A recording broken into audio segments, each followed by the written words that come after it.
Welcome to the debate. Today we are dissecting a moment that feels both tragically familiar and, well, potentially revolutionary in the timeline of Spanish football. We're looking at January 14th, 2026. The setting is Albacete, outside the Carlos Belmonte Stadium, just before the Copa del Rey match against Real Madrid. And once again, Vinicius Junior was the target. But today, we aren't just cataloging the abuse. We're analyzing the infrastructure of the response. And that is the crucial distinction, isn't it? Because if we just looked at the action itself, the chants, we'd be having the exact same conversation we had in 2023, 2024. It's a grim loop. The footage captured by Diario S it's undeniable. Fans chanting, "Vinicius, eres un mono. Vinicius, you are a monkey." It's the soundtrack of a systemic failure. And that brings us to the central question we're wrestling with today. Does the reaction to the events in Albacete, specifically the immediate, high-definition documentation and the swift, unified response from the Real Madrid squad under new management, does that signal that the mechanisms of accountability are finally working? I'm arguing that we are seeing a, quote, new beginning, a structural shift where the system is finally acting as a shield for the player. And I look at the exact same data points and come to the opposite conclusion. I argue that the recurrence of these very events proves that institutional measures are failing. The fresh start narrative is a dangerous myth if the environment remains this toxic. Solidarity on social media is a comfort, certainly, but I believe it is a completely insufficient response to a hostile reality that refuses to change. The system isn't shielding the player, it's just getting better at documenting his abuse. Let's get into the specifics, because the devil really is in the details of how this played out. When I look at the timeline at the Carlos Belmonte, I see a marked improvement in the ecosystem around Vinny Jr. I mean, think back to the bad old days, the Valencia incident in 2023, or the Valladolid cases. There was often a lag time. There was denial. There was, grainy phone footage that the league would just dismiss as inconclusive. What happened this week was different. Diario AS, a major media outlet, had cameras trained on the crowd outside the stadium. They captured the faces, the audio, the context immediately. The documentation is certainly faster, I'll grant you that. The media has realized that this is news, not just background noise. It's more than news, it's evidence. But look at the internal reaction, which I think is the biggest indicator of this new beginning. Thibaut Courtois, the Real Madrid goalkeeper, he wasn't even in the squad for this match. He was left in Madrid by the new manager, Álvaro Arbeloa. Yet, almost instantly, he posts on Instagram, "Basta já de racismo. Isso é vergonha." Enough racism. This is shameful.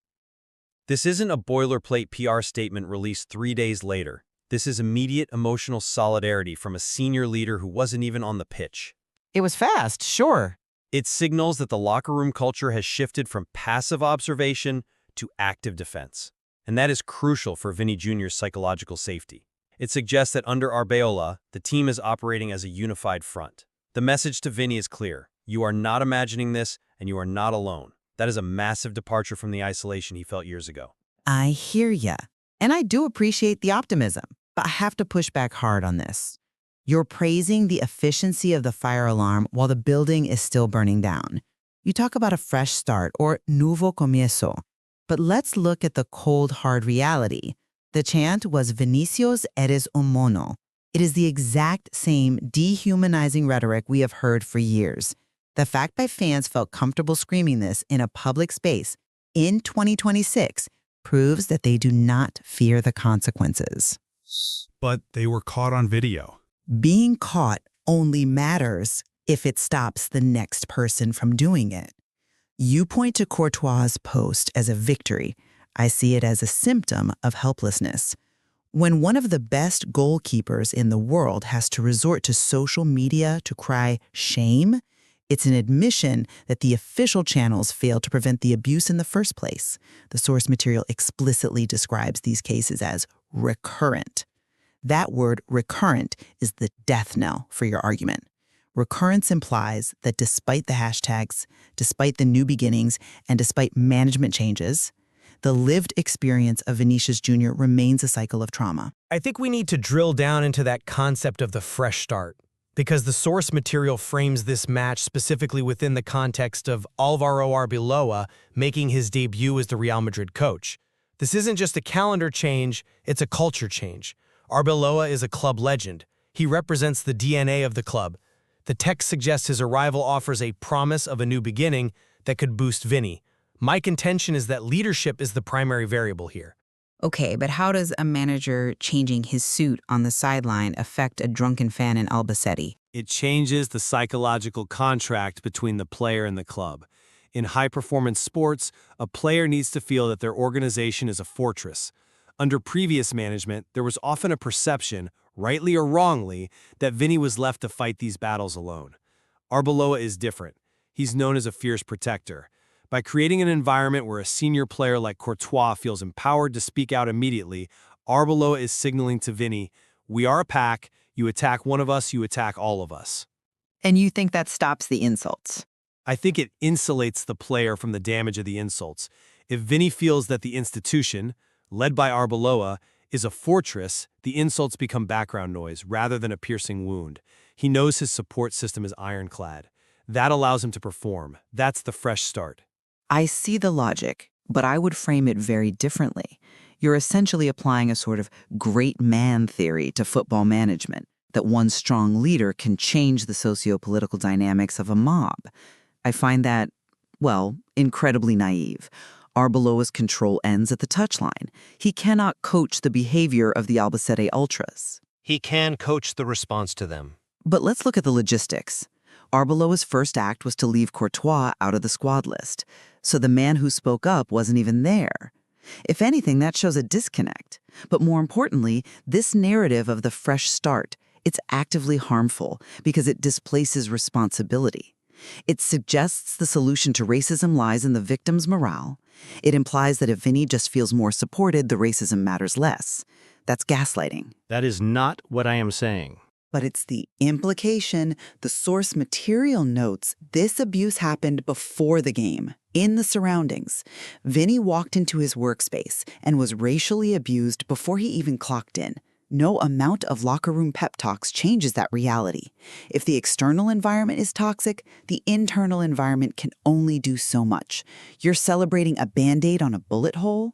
I'm not convinced because that ignores the legal reality we're now operating in. You're acting as if this is happening in a vacuum, but we have to look at the precedent. The 2023 incident at the Mestalla against Valencia. A dark day. A dark day that led to a bright line being drawn. The source notes that the Mestalla incident resulted in the imprisonment of 3 fans. That is a massive, concrete legal precedent. In Spanish law, that established that football chants can lead to actual prison time. It isn't just a fine or a stadium ban, it's a deprivation of liberty. And yet, here we are.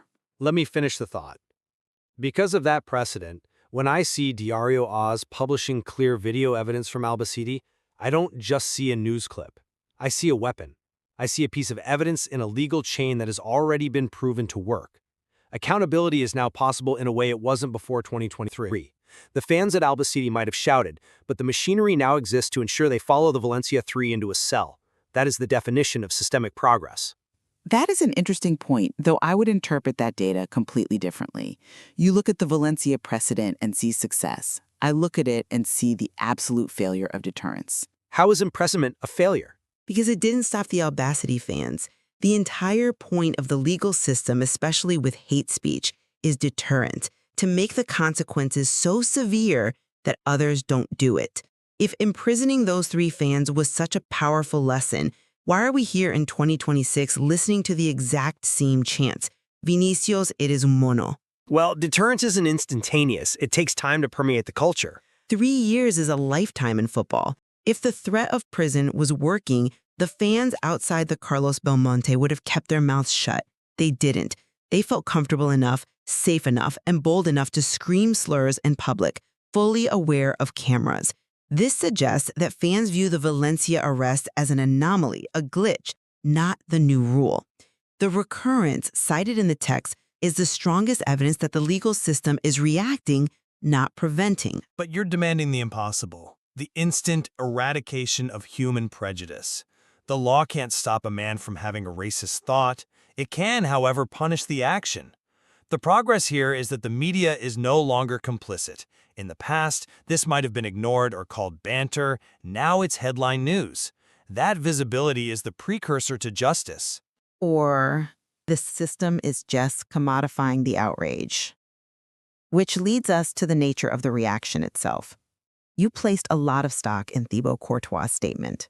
Basta ja, it's shameful. You called it a shield. It is a shield. It's a declaration of values. I call it performative. And I don't mean Courtois isn't sincere. I'm sure he is disgusted. But we have to question the efficacy of digital outrage. We have been reading Basta ja on Instagram stories for half a decade. What tangible consequence does an Instagram story have on the ultra fans of Albacete? Does it ban them? No.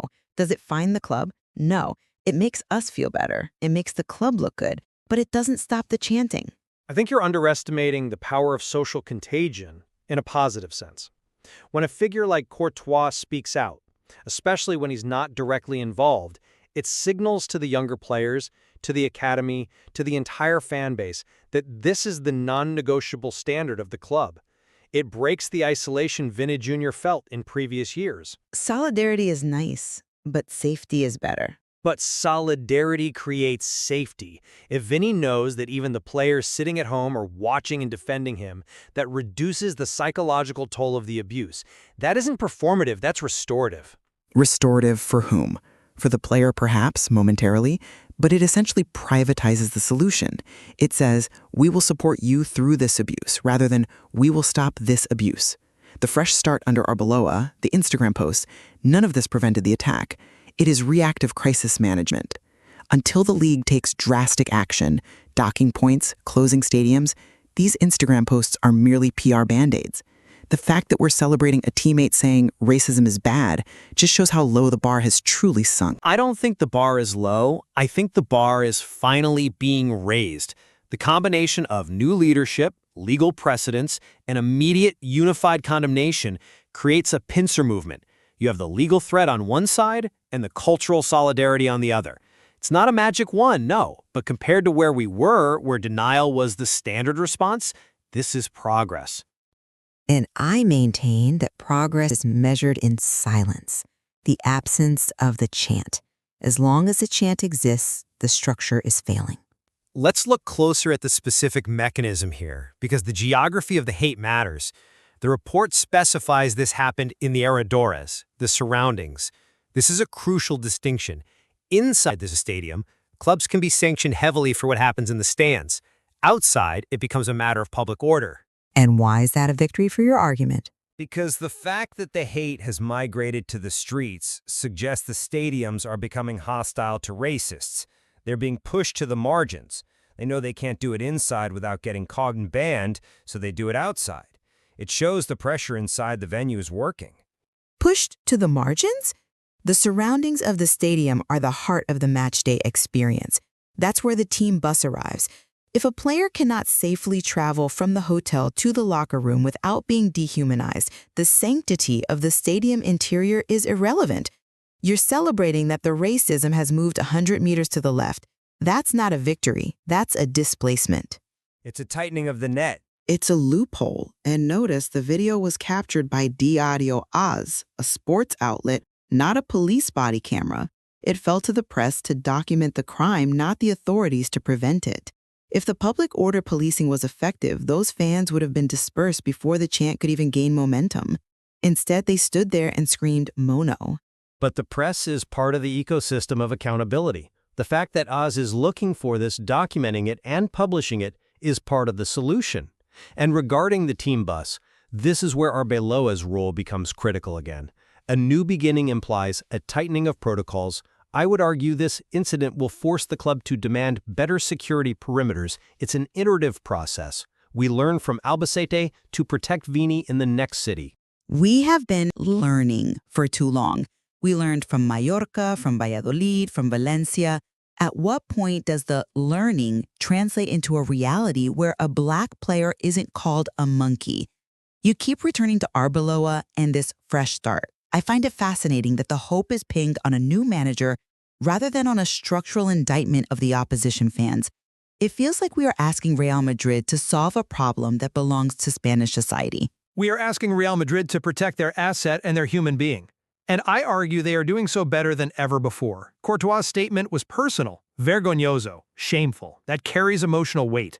It validates Vinny's anger. In the past, players were told to ignore it. Now the squad is saying, we see it and we hate it too. That is a massive shift. I'll concede that the internal dynamic has improved.